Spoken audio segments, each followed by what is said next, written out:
Ashish Sharma classes में एक बार फिर से आपका बारंबार मैं आशीष शर्मा आपका स्वागत करता हूं। इस बार कक्षा 8 की हिंदी कार्य पुस्तिका प्रखर के आकलन 18 का हम अध्ययन करेंगे, जिसमें पहला प्रश्न है भाववाचक संज्ञा है। अब भाववाचक संज्ञा मैं आपको बता देता हूं, जिसमें भाव प्रकट हो।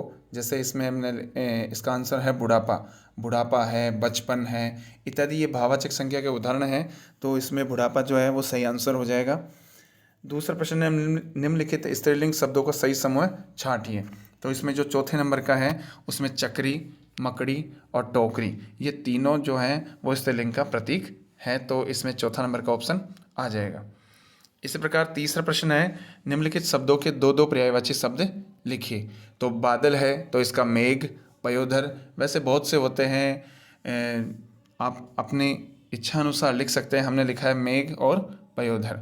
इसी प्रकार पानी है तो इसका हमने लिखा है जल, नीर, और भी होते हैं तोय जो हैं, जैसा कि आप जानते हैं, पर हमने जल और नीर यहाँ पे लिखा है। वो आप अपनी इच्छा अनुसार कोई भी दो लिख सकते हैं।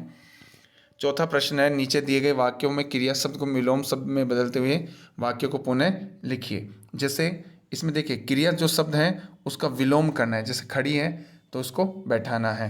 जैसे बबली बहुत देर से खड़ी है तो इसमें आंसर लिखेंगे बबली बहुत देर से बैठी है। इसी प्रकार ख है मनीष शीघ्र जग जाता है तो इसमें उत्तर लिखेंगे मनीष शीघ्र सो जाता है। इस प्रकार ग है श्वेता पहाड़ पर चढ़ती है तो इसमें लिखेंगे श्वेता पहाड़ से उतरती है। इस प्रकार घ है नव्या के दादाजी दुकान पर चले गए तो नव्या के दादाजी दुकान से आ गए। यहाँ पे बिल्कुल विलोम लिखना है, बिल्कुल उल्टा करना है जो क्रिया है। तो इस प्रकार हमने जो ये है चौथे प्रश्न का आंसर देखा। अब देखते हैं हम पांचवा प्रश्न। निम्नलिखित उपसर्ग लगाकर नए शब्द बनाना है।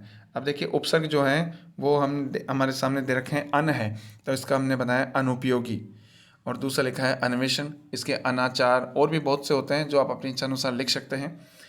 एक है कु, अब इसका कुरूप, एक होता है कुसंगति। तो इस प्रकार हमने दो लिखे हैं, वो आप अपनी इच्छा अनुसार कोई भी जो है वो शब्द, ये शब्द को इसमें उपसर्ग में जोड़कर ये शब्द बना सकते हैं जिसका अर्थपूर्ण हो। ग है अव है, अवरुद्ध है, अवनति है, अवगुण है, ये हमने लिखे हैं।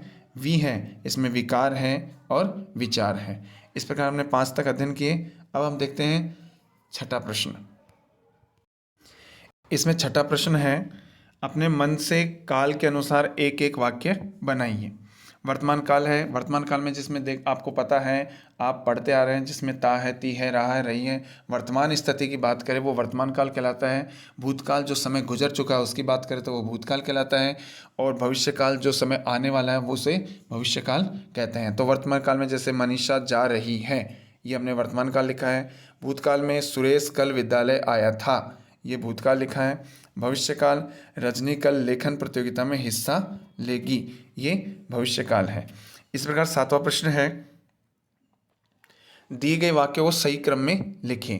पत्र लिखेगा कल पिताजी को कनिष्क, तो इसको सही क्रम में लिखेंगे कनिष्क कल पिताजी को पत्र लिखेगा।